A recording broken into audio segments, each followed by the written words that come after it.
Welcome to the All of You podcast, where we believe healthy relationships are created by growing individually and pursuing a healthy relationship with yourself. So let's take a deep breath.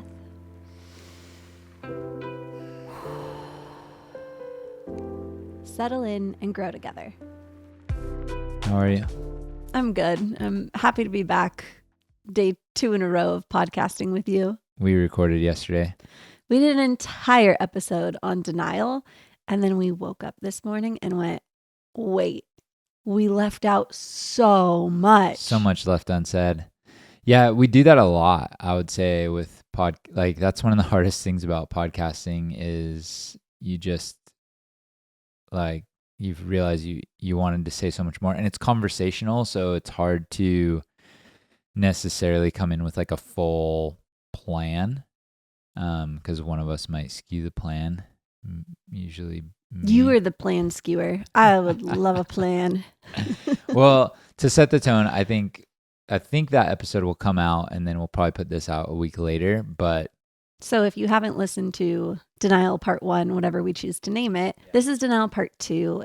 And what we realized we didn't talk about was what denial. We were a little bit in denial about. We didn't talk about denial. We talked about how... We didn't talk about denial. We did an entire episode on denial. We talked about how, if my memory is correct, we talked about how to be gracious on somebody with denial. Like a lot, I kind of stole the episode in some ways of like why denial is a safety mechanism for ourselves, like kind of almost defending denial. Yeah, and I wouldn't say you stole it, because I really enjoyed that, because sometimes I'm in denial, and so you were soaking it up. I really like giving myself compassion. It feels lovely. So I was really enjoying that. But yeah, the episode mostly focused on how to help someone who is in denial, how to talk to them, and giving them compassion and kind of why someone's in denial. This episode, we want to shift it into what is it like coming out of denial? Yeah, and also why it's important to do that. Like if you are in denial, I like to call it the glass house. Like you think that you're safe, or you think you're safe in denial, but why is it so important to challenge your beliefs and come out of denial? Yeah, so why do you believe that it is important to come out of denial? Well, I think depending on what it is, it can have huge impacts. Like there's everything from like small impacts to being in denial about your exercise routine, or denial about the food you eat. And I wouldn't say those are small impacts. Those are really big impacts as well. But then you have people who are in denial about their very large impacts on an entire organization or a country, or and I think we deny our impacts on each other. I work with men a lot of times who are sometimes they're in borderline abusive relationships. Not even borderline, like are kind of in abusive relationships where they are being negatively impacted so heavily by their most intimate relationship, and in complete denial about it. And when you're in denial, you can't really change it, and they're afraid to come out of denial because the denial is what they believe is keeping the relationship together. Well, if I wake up to the ways that I'm being negatively impacting, I'm going to want to leave. It's like maybe, but also maybe you can start to become aware of those patterns, and awareness helps you change things. If you're in denial about something, you're not looking at it.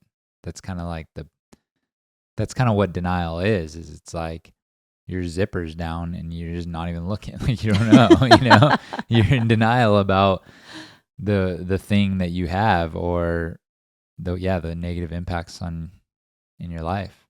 Yeah, I think the way I see it played out, one of the largest ways I see it played out is when someone goes through a breakup and you hear them saying how terrible the other person was and that all the issues were because of the other person. I am of the belief that it is possible that it's all the issues are the other person, but it is very rare. And even if the issues were majority the other person, some of them are probably on you. And your issue could actually be that you are in denial about some of the issues happening in the relationship, right?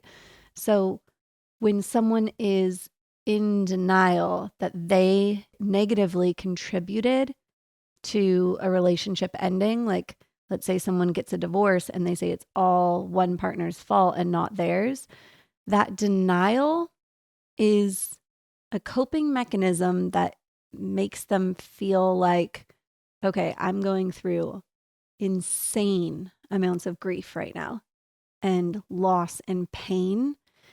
And when that grief, loss, and pain is so heavy, adding on the grief of it being your fault is often too much for people to actually experience all at once.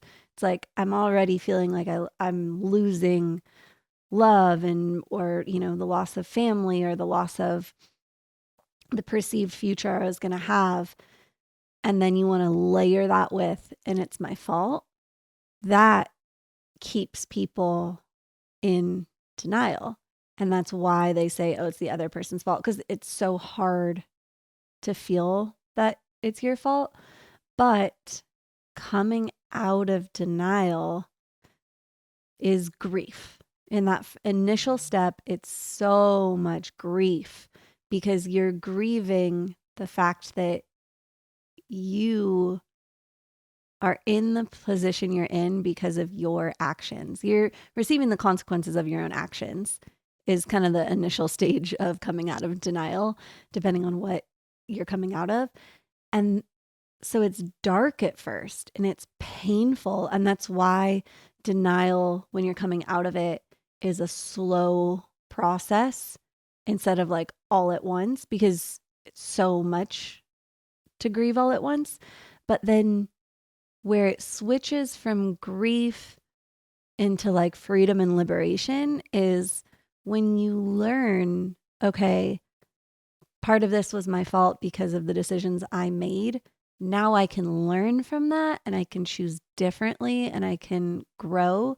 There's actually freedom in that, and there's liberation and there's beauty. And that's actually what an awakening is. And so I think I see coming out of denial as an awakening. And awakenings are beautiful because they're the birthplace of transformation, but they are painful because you have to grieve that who you once were and the decisions you made before you had the awakening. And I can even see that like in my own life. Even this morning, we were talking about how like in the past, like I used to party and drink a lot. And I even now will say to you, I didn't really party and drink like that much. And like that's kind of me actually going like a little bit back into denial where like, no, I did. Like I was on the festival circuit. Like I was having a good time, like according to some and me at the Yeah. time. But it's actually like a little bit painful for me to even think like, oh, I kind of wasted a lot of years that I could have actually been living my purpose, where I was actually just like kind of coping. Well, you're And consuming instead of creating. like, totally. Yeah. And when I was in it, I was absolutely in denial that that's what I was doing. I would not have told you that like, yeah, I kind of was I'm kind of in a party stage, just like doing what I want. Like I would not have admitted that. I was very much in denial. And now I can see it I can now see it for what it was, but it's actually still painful for me to be Mm-hmm. like, why was I living that way until I was this years old? that's not really what I wanted for my life. So why was I choosing that? And like I can unpack it and understand it, but there's still a little pain and grief for me in that. And so coming out of denial, it hurts, but I also am now able to go, okay, but like there's a lot I can learn from this, and there's a lot of beauty and awakening to the truth, because the truth sets you free. Hey friends, wanted to interrupt you really quick to let you know that if you're looking to go deeper into your healing journey or just want support, I offer coaching services for women and Dave coaches men. So feel free to go to the link in our bio and book a call with us. We'd love to meet you. And if you're enjoying this episode, please tap that subscribe button. And now back to the show. Yeah, and I think that it's so hard to comprehend the truth because in all honesty, we don't know it. Like that the reality is, like, coming out of denial is you don't know the reality. If you can accept that this was the biggest, hands down, number one thing that's changed my life probably the most, is understanding the concept of my reality, the way my brain perceives it, the way that I think a situation is, or the framework I view the world in. My concept of reality is not the reality. It's just not. That is kind of really hard to admit for us humans, to understand that it's like we each have video cameras in our brain, and our eyeballs are the lens, and we all walk around this world and we videotape the footage of what's happening, right? From our perspective. And when you go to play back the tape, you realize, oh, that lens of what happened is not the global lens. Like, it's not the reality. It's just a piece of the puzzle. And understanding that and admitting that and accepting that is one of the hardest truths to accept. But as soon as you come out of denial that your reality isn't the reality, other people's perception of reality may be more accurate at times than yours. They catch blind spots, they see things that you don't see, and you need other footage to piece together the reality. And admitting that is part of coming out of denial. It's kind of a hard concept to follow, I think, for a lot of us, because we have a hard time understanding that we're not omnipresent, or where our brains put together pieces of the puzzle to make sense. They don't actually record like a video camera. And so we're recording facts, and we're weighing them too according to our belief systems and our values. And so we're now filtering them through a lens that is dirty and has conditioning and patterns from our parents or from our school and from the country we grew up in. And so admitting, like, the first step to coming out of denial is actually admitting that your reality is not the reality. And then when you start to accept that, you can understand how denial hurt you so bad in the past, and then at that point you have a choice. You can go back into denial, or you can face all the hard things that you weren't ready to face before. But it's hard. It's truly a holding it all in both hands. Like, coming out of denial is awaken. That's why they call it an awakening. Because, and maybe that's what this episode should be called, the awakening. Because when you awaken and open your eyes to the fact that your reality isn't the reality, it's pretty painful, probably, how you were acting as if it was, and how you treated people, and and the things you valued. I look back at the things I've spent money on in this world, and I go, what? like, what in the world was I thinking? You know, like, I can't believe I valued that. But it's not, I don't look back. It's painful, but it's also, you have to give yourself grace for that's your path. And it took this long to get to this point of maturity and awakening. And I wasn't ready at that point to see that having an old truck didn't really say anything about me, or like, I don't like, you know, that's kind of just, it's hard to accept some of the things that we've spent time on. So instead of coming out of denial, what do? We double down. Mm-hmm. We double down, because if we double down, then we're even further invested. And yeah, I mean, it's tough.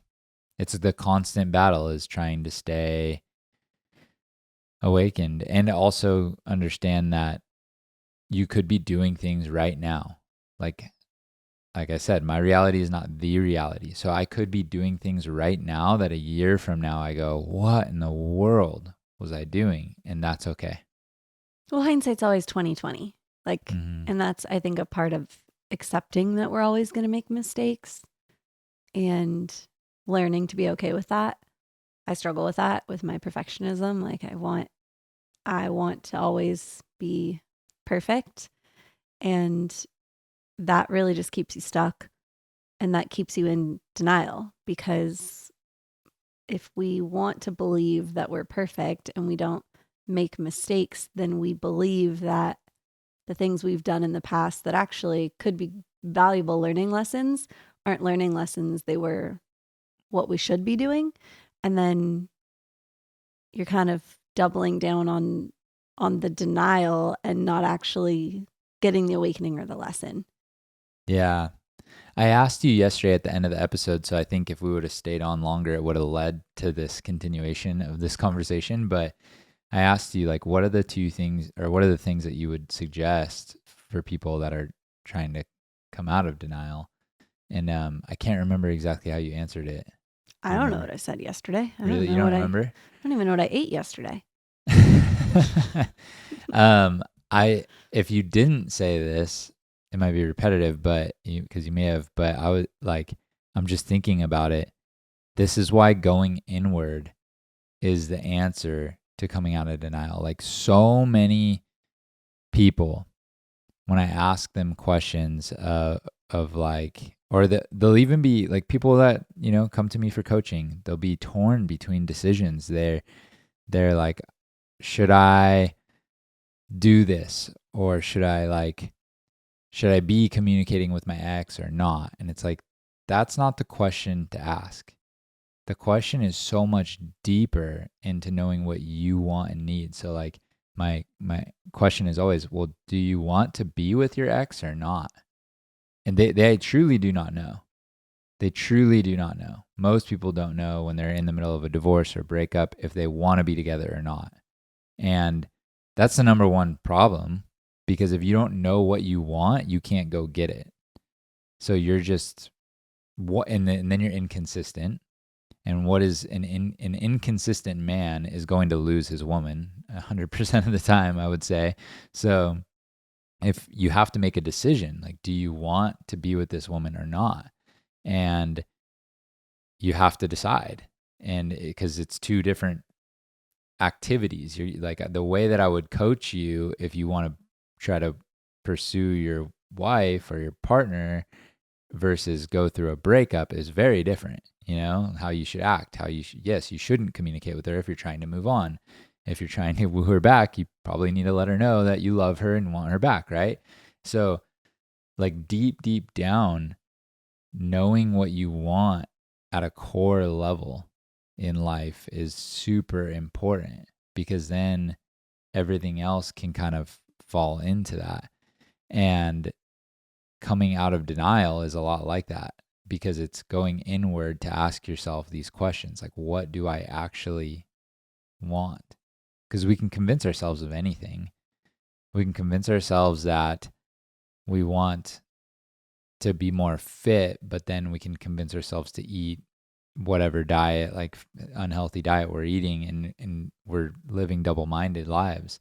So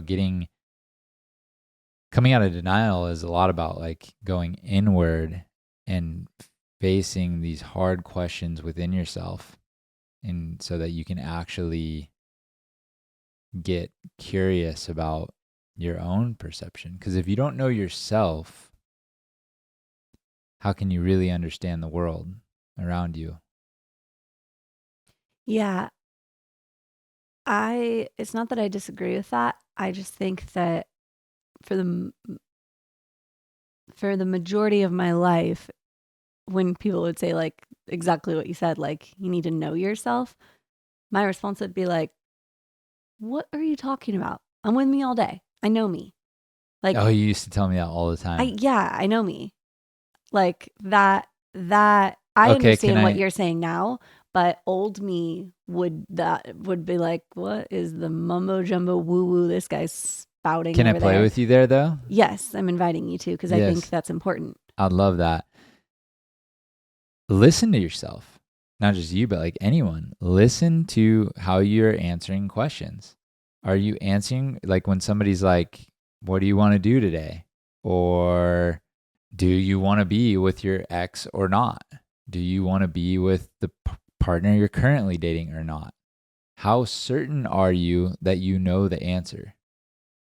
Do you want to live in the house that you're living in or not? Do you want to live in another country? Do you want to be at every musical festival for the next 5 years? Or do you want to save that money and buy a house? People don't know the answer because they want both. A lot of times we want both and we can't make decisions. Like we struggle to make decisions. Do I want to drive a beater car and have savings in my bank account in case of an emergency, or do I want a nice truck? This is how we're so sold to marketing, because then we walk in, we're driving along the freeway, we see the car dealership, and we walk into the car dealership, and then they can sell us because we don't know deep down what we want, you know? And listen, so I would say, listen to yourself. Like, do you know what you actually want? And if you're responding to questions like kind of uncertainty, or if you're people ask you questions and you see yourself kind of advocating for both sides instead of making a choice and knowing like, yeah, I want this, you're probably in some form of denial. And you're probably not deep rooted in your confidence in who you are or what you want. And I don't think it's because people don't want to know themselves. I think it's because people are scared to make a decision because they don't want to handle the grief of the loss. Like every decision has a trade-off. If we made a bunch of money and could buy a bigger house, how bad would we grieve this house? So bad. So bad.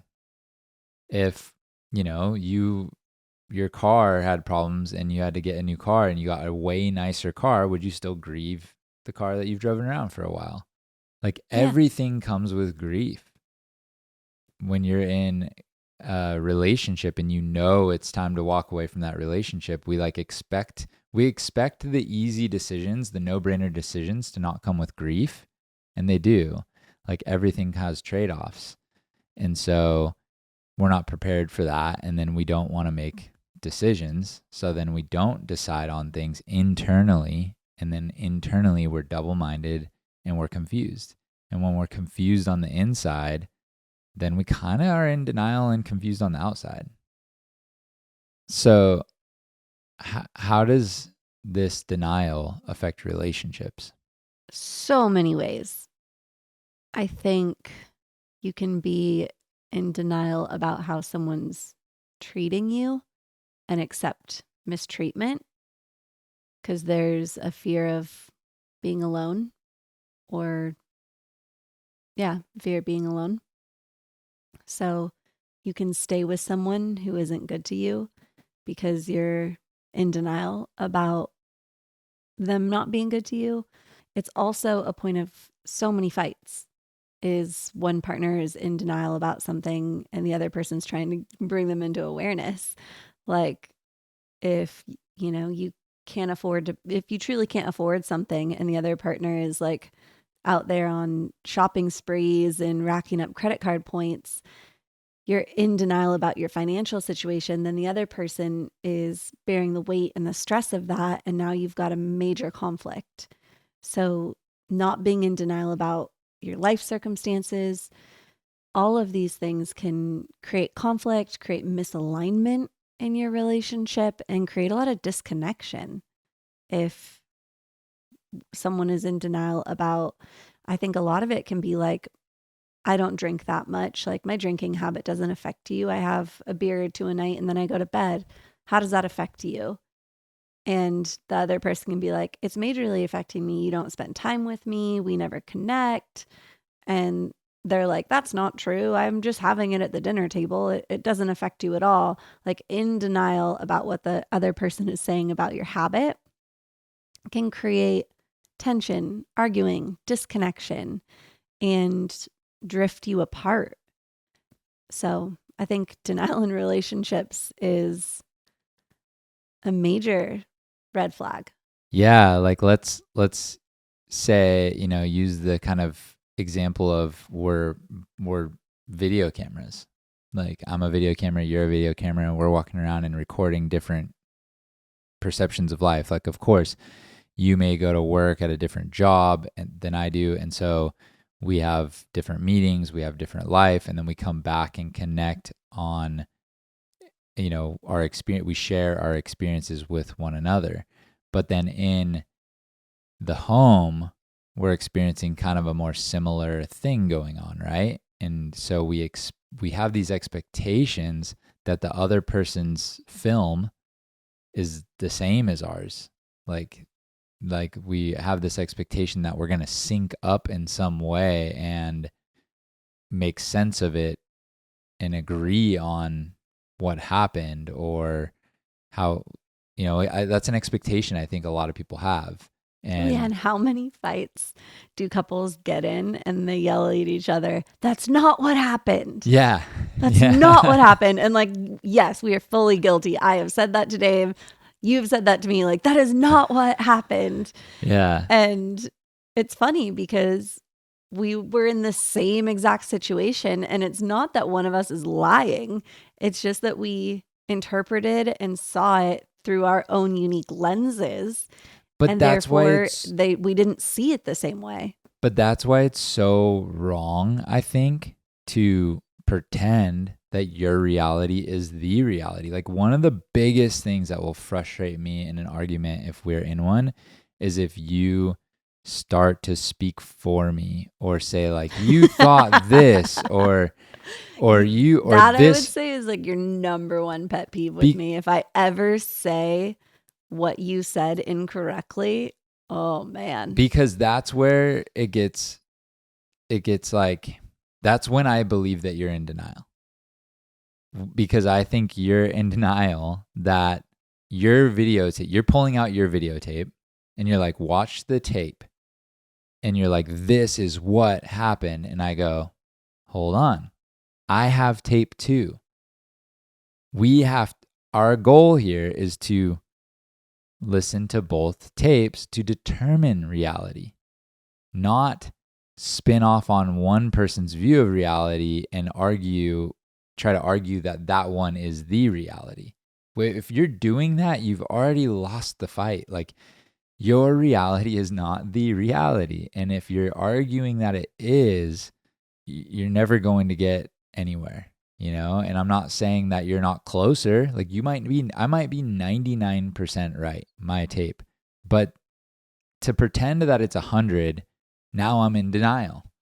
Because I have to be open to the fact that I could be wrong, And so when you start to like not get open and you're just listening to your tape, and I'm like, well, you're not even, you're, and this is where I think it really hurts relationships, because when you're in denial and you're just listening to the tape in your head, you're not making room for anyone else's experience, and you're subconsciously, probably not intentionally, but unintentionally, you're denying their experience. And when you deny somebody's experience, it is painful. And when you have another human being, because we need each other to validate our experience, because we're not a perfect videotape. And so we're like, am I right? And it's scary to feel like you're seeing everything in this world and experiencing this world in a certain way.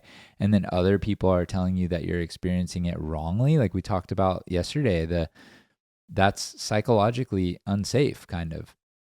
And so when someone denies your experience, it's very painful. And this can be on the reverse side where the person who's in denial is so attached to their concept, their videotape, their experience is 100% right, and they're no longer even open to yours, then it can be really painful. And so you have to build confidence up in going like, they can deny my experience all they want. I know my experience is not 100% accurate, but I know it's not 0%.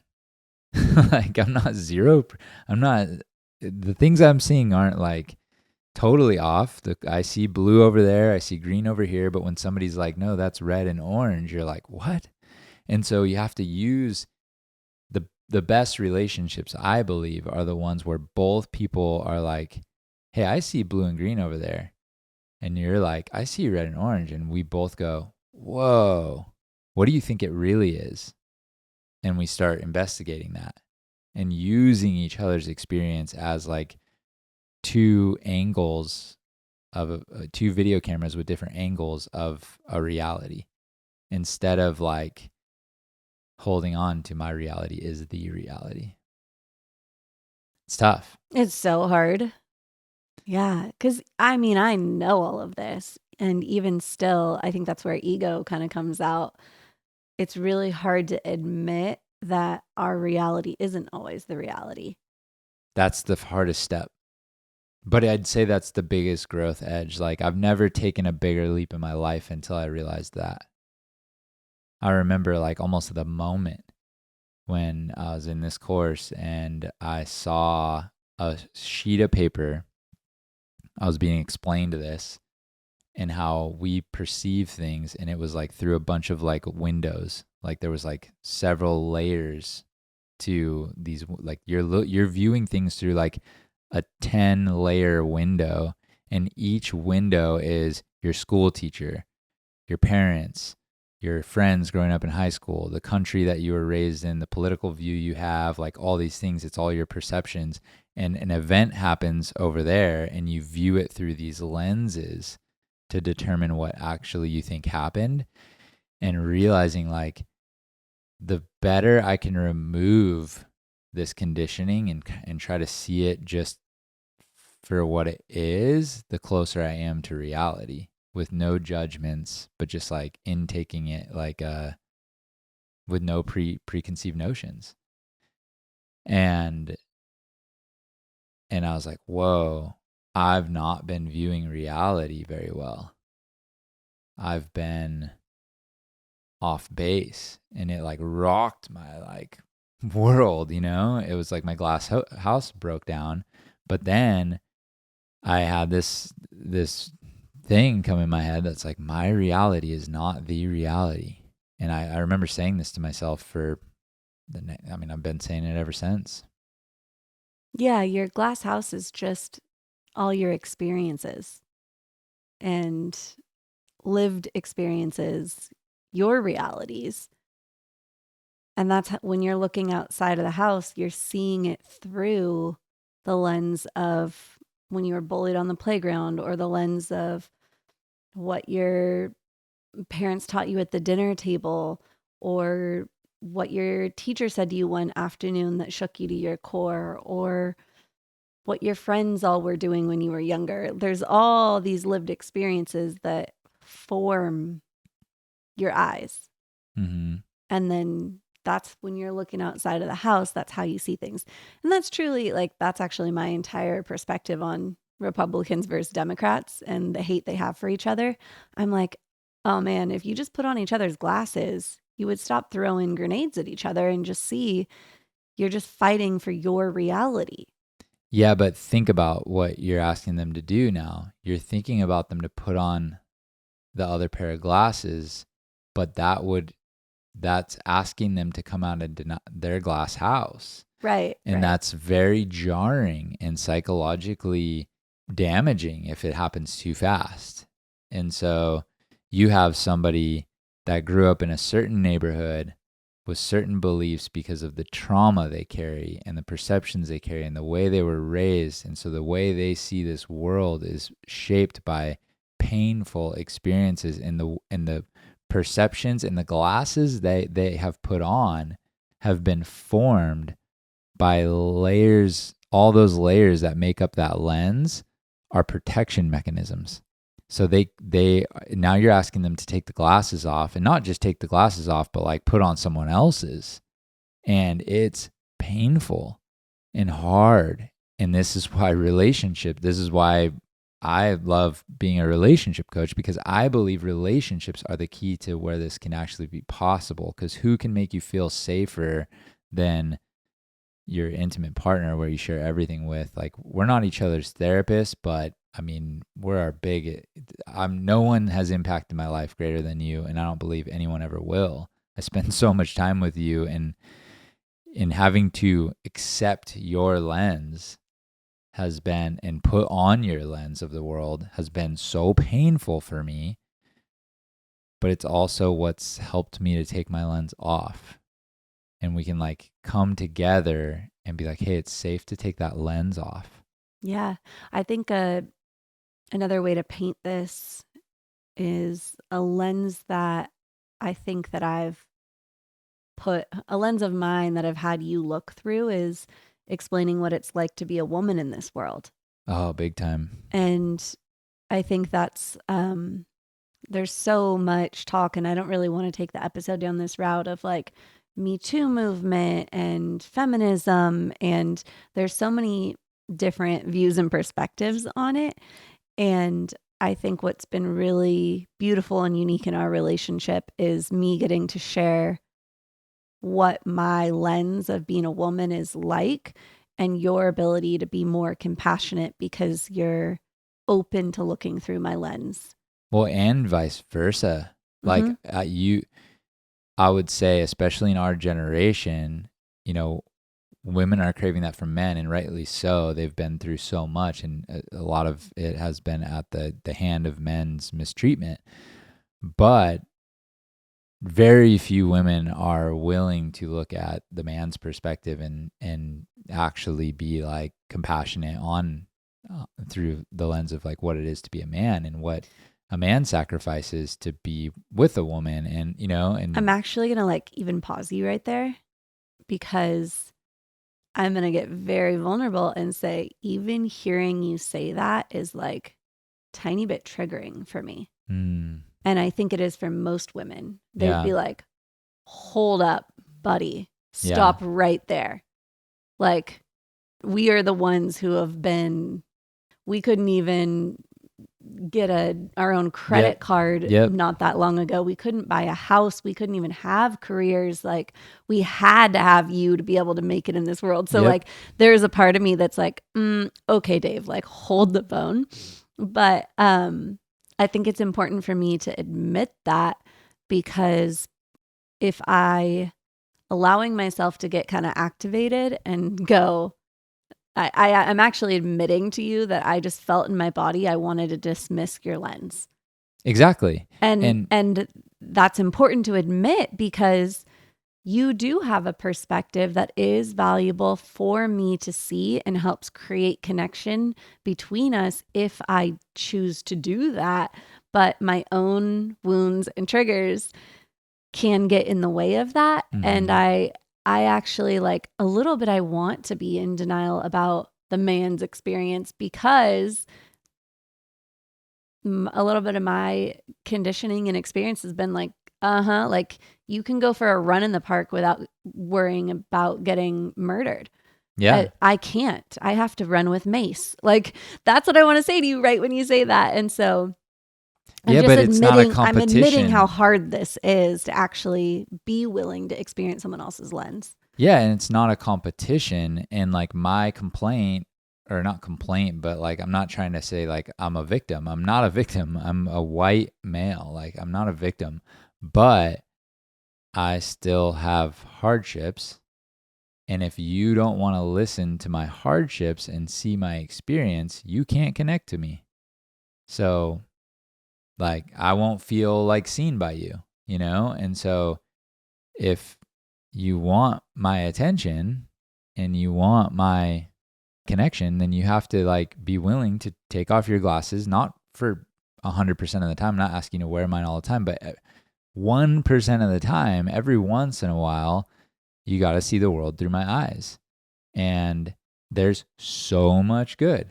It is wonderful. And I'm willing to share that good, but you got to see like there is some sacrifice and hard and challenges that I've faced in my life as well. And you being willing to do that has made this work. And I think a lot of people just aren't willing to take off their own glasses and see it through someone else's shoes, even for a second, because it is painful. It is painful. Well, it's really a matter of like learning that both can exist and we can hold it in two hands. I can have challenges as a woman, and that doesn't mean you don't have unique challenges being a man. We can both have unique challenges in our gender roles. Yeah, and not even just about that. Like, I think there's so many other aspects of denial, and that I know we're gonna finish up here, but that I want to mention is addiction is a huge one.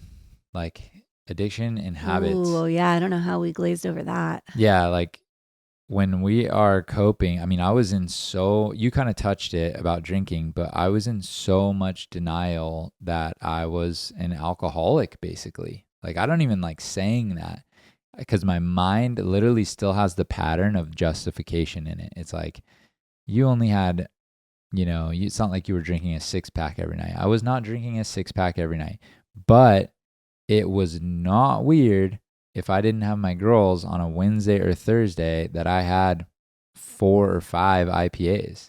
Like, that's not weird. Like, and that was like super common. Like a midweek 4 or 5 IPAs was not weird. And I would say on an average, like throughout the week, I was probably drinking in a 7-day week, I was probably drinking 30 drinks in a 7-week span. It's like averaging probably maybe 20, like averaging probably 3 drinks a week or 3 drinks a night, like 21 drinks a day. And like it was crazy. On the days I didn't have my kids, like I would day drink sometimes and drink 5, 6, 7 drinks in a day. It was like I was definitely pushing alcohol is like alcoholic. Well, and I think that's where denial can be really sneaky, and it's been sneaky in my life as well, is when you surround yourself with people who are also doing that, then you're like, I don't have a problem. This is what everyone's doing.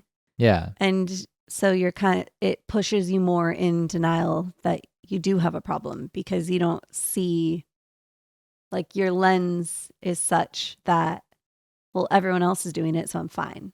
Yep.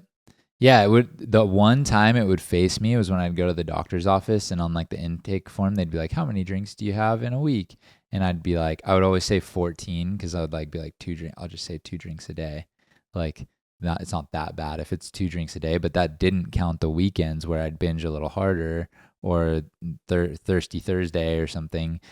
And because I was able to keep my job and function as a dad, like because I was functioning alcoholic, I wasn't actually admitting it, but where it really clashes when I met you and we'd go on a date, and if you suggested somewhere that didn't have alcohol, I would get kind of triggered inside. I'd be like, how does she just want to go somewhere with no alcohol? Like, is she boring? We're not gonna have a drink. Like, this is basically, this night's not gonna be fun. And that is definitely a sign of a problem. When I can't have fun when I'm not using a substance, I'm definitely reliant on that substance and addicted. And addiction is just such a slippery slope. And when you surround yourself with, you just is like a frog in boiling water. We both got awoken to our alcoholism, our partying, I would say A variety of a cocktail of coping mechanisms, if you will. yeah, when we met, we clashed each other so hard. We were both calling each other out left and right on things we were in denial about. Yeah. Launching grenades at glass houses. And look at us now. I guess it was for the better, but how it was done back then was not always the healthiest. And so, Yeah.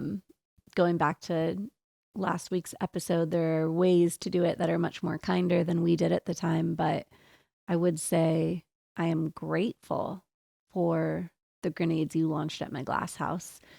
But it was painful. Yeah, that's why doing it in kindness is the move. Yep. But yeah, hopefully this wasn't too harsh on anyone that's got their protective mechanisms. You know, the way that you see the world is formed through your lens, and we respect your lens. But I think first admitting that we're all probably a little bit off of reality, and the more we could use each other and lean on each other to gain the reality, the better. The truth is always somewhere in the middle. It doesn't mean you're not 90% right sometimes, but man, I'd hate to be 10% right and trying to prove that I'm 100% right. Yeah. Yeah. Whew. But ignorance is bliss. No. No, it's not. It kind of is. I get why they say that. Yeah, it is. Yeah, I get it. It was nice just, drinking and doing mushrooms and like kind of living in a world where it was like, when's the next party? Yeah, it was nice until it wasn't nice. It was nice until we learned what nice is. Nice is peace. Nice is living without needing substances to make us happy. Nice is not living for the weekends or for the party or for the highs. Nice is not chasing highs. Nice is actually being in the moment and content being in the moment. Yeah, nice is being able to trust yourself to handle reality, not trying to escape it. Yeah. All right, we got to wrap this. All right. Love you so much. Love you too. Bye. Bye.